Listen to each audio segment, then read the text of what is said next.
Department of Civil Engineering and jointly with Department of Sustainable Energy Engineering. He has several awards, and one of the noteworthy to mention that the air quality indicator which you have seen it in various cities, that is his contribution, and Sati now the floor belongs to him.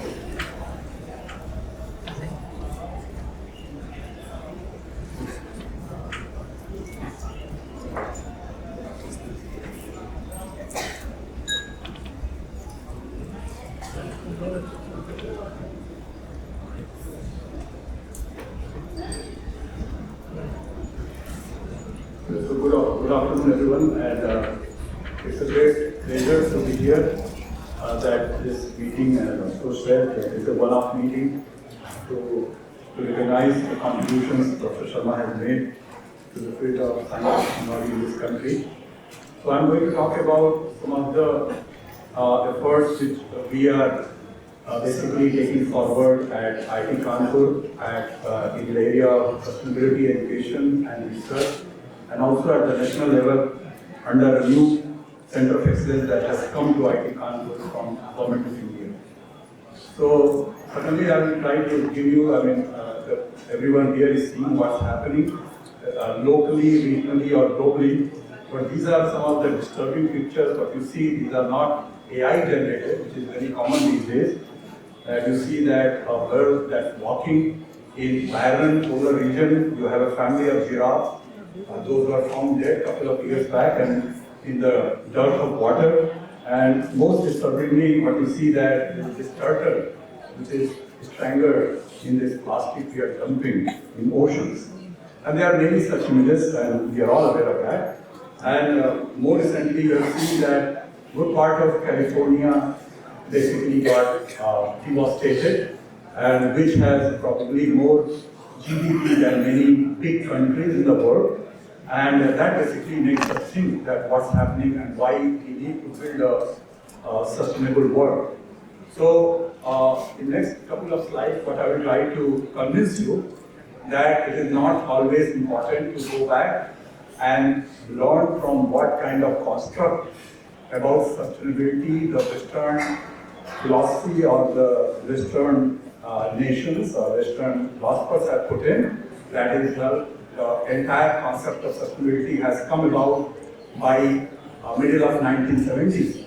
But I would like to tell that, well, in ancient texts, Indian texts, there is a huge amount of knowledge, and that's not only theory, but there are very clear, I would say, there are 4 important examples I will tell you to try to convince you that why we have our own thinking, and then I will tell you what kind of activities which are going on at IIT Kanpur in this area.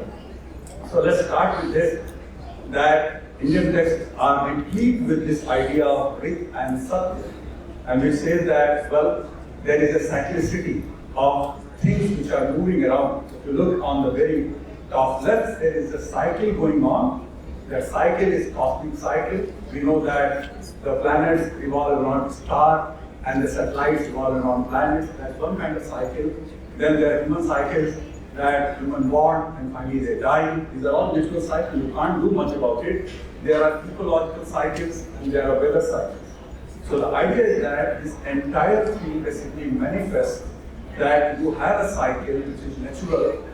You are basically following dharma if you are adhering to this cycle, and if you are trying to oppose it, basically it is opposite of dharma, and that is unsustainable.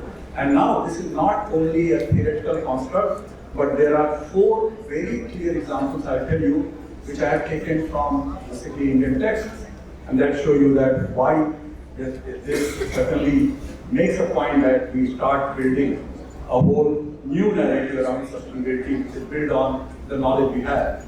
So there are this Quran, and I was looking into this interesting knowledge that clearly identifies that how the river flood changes with time, and that is very clearly mapped the way Indian seasons, Indian months change, and by doing so they have been able to identify how the flood plain changes in a very quantitative way. This is we have the Quran. In fact, they have given actual measure that how the river changes its course. And if we follow that, we are able to actually plan our developmental activities according to that. That's one very key piece of information. So I'm going from ancient, I will come to the modern time to tell how we can use the knowledge we have to build a new narrative about sustainability. There is this another example which I was kind of pleasantly surprised was I took from this book written by a Michigan State University professor who draw a parallel between the evolution of elephants in India and China. And he demonstrated that whereas today in China you have a couple of hundreds of elephants only left and are surviving, India has a thriving population of about 35,000 elephants. And the reason he lists, it's a very interesting book. In fact, we are thinking to invite him to Kotak School of Sustainability. Are basically, we have used elephants for 5 important purposes of life or activities of life, be it military, sports, recreation, for other kind of economic need, and that has made elephants survive and not survive in China. That's the second example. The third example, many of you know, certainly Ashutosh comes from Rajasthan, we would recognize it, that long before that big canal was brought to Rajasthan, right in the midst of desert in Udaipur, you had a whole series of wells, canals and lakes which were able or which were making people of Udaipur to do 3 cropping. That is, they were able to basically grow a rabi crop, a kharif crop, and the vegetable crop right from 14 to all the way up to what we have seen this big canal which they started growing into Udaipur. So that's the third example. And the fourth example we all have recently witnessed is this Mahakumbh, which has just happened, concluded about 4-5 months back in Prayagraj, where in a span of about 40 to 50 days, 60 plus crore people visited a single site. And interesting part of that the kind of mechanism, procedures and logistics they have put in place, that very little litter or garbage was left at this place. And this is not a new practice. We all know that is an age-old practice, probably going back into the first millennia, and we haven't done any kind of noticeable damage to that place. So that's why I say that there's this important thing we try to understand, that rather than relying on this Western construct of sustainability, which they started propelling from middle of 17th, we should look at all the information we have and we start to build a whole TNET about this idea. Now with this, I will tell that we are not only relying on the knowledge we have in our text, what is there in our common system, but we must build on that knowledge. So what we are doing at IIT Kanpur, that we have started this new School of Sustainability through a very generous CSR grant from Kotak and Mahindra Bank. And this is what you see on the right, that this building, which will house Kotak School, will look like in the state-of-art building, will have total net zero kind of provisioning. We have started a new program, which is Artificial Intelligence for Sustainability. It's a unique master's program we have just started.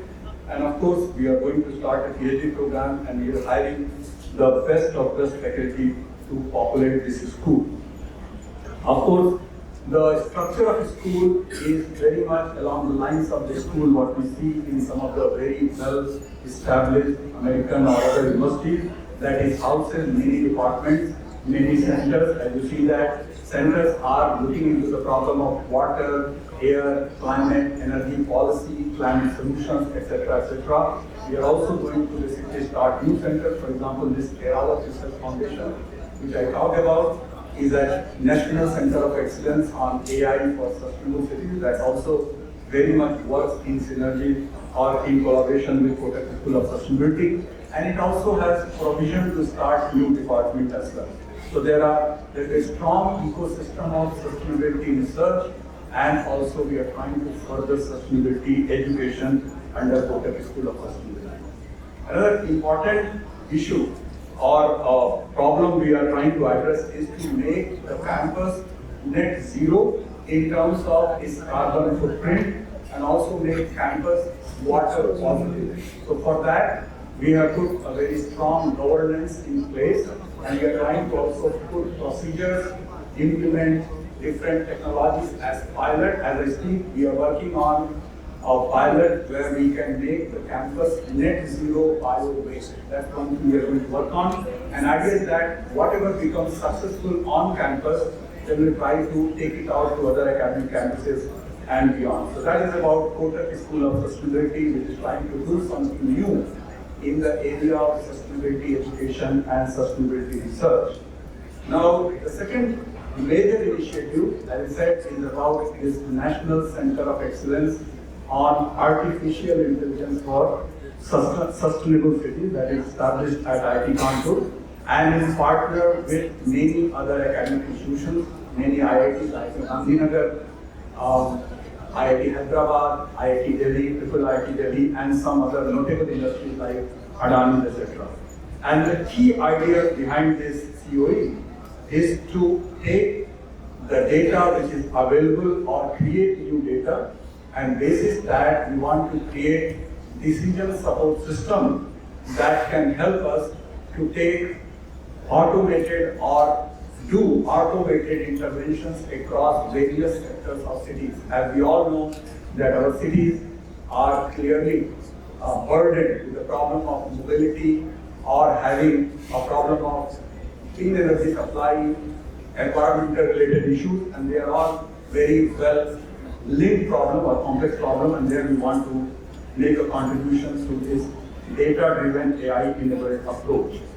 So basically, it's trying to cover five major problems. One is of monitoring, second is of mobility, third is energy, fourth is e-governance, and fifth is water. These are the five sectors we want to develop these AI-powered models which the city functionaries, the policy makers can use for a variety of purposes with an eventual goal to make city dwellers' lives better. That's our ultimate goal. So three such examples I'm going to give you here where we already have some success. The first example, I tell you that this is done in collaboration with Adani Electricity Mumbai Limited, where the problem they were facing is to get an accurate prediction of electricity demand at household level, where they are responsible for supplying or providing electricity to 30 lakh households in Mumbai. So if they do not have an accurate demand forecasting, they will not be able to basically provide power to people, and therefore they will be penalized, right? That is the problem. Now they have given us data across entire Mumbai power stations, and what we see here, there is blue, which is the actual data they have given past 1 year, and we have developed a model. Our colleagues from AI Center of Excellence, some of them are faculty members from Computer Science and Engineering Department at IIT Kanpur, and you see that there is a great agreement between model and measured value. So therefore, whatever Adani Electricity was using earlier, that has an error of about 4.5 to 5%. We are able to bring this error to 3 to 3.5%, and hopefully AEML will deploy for energy demand forecasting in Mumbai in very near future. The next problem is of flood risk assessment. That work is being carried out by another partner of AICOE, that is IIT Gandhinagar, and this work is basically based on three pillars. One is of flood risk mapping, second is of storm water drainage assessment, and third is how do you basically having this information do flood mitigation planning and decision support system. Now this entire, you can say, package is already deployed in the city of Gandhinagar. In fact, just about a week ago, they got their first work order under Eravat Research Foundation. So they are partners. So basically, in a way, this work is carried out in collaboration with our partner IIT Gandhinagar and Eravat Research Foundation. And they are planning to deploy similar kind of system in Bhavnagar, Kozhikode, and many other cities. And we know, as I talk, what's happening in Mumbai and many other cities, how our city's life is completely brought to a stand still because of the flood which is happening because of the climate change, what we are seeing all around. The third problem what we are trying to tackle is of air quality.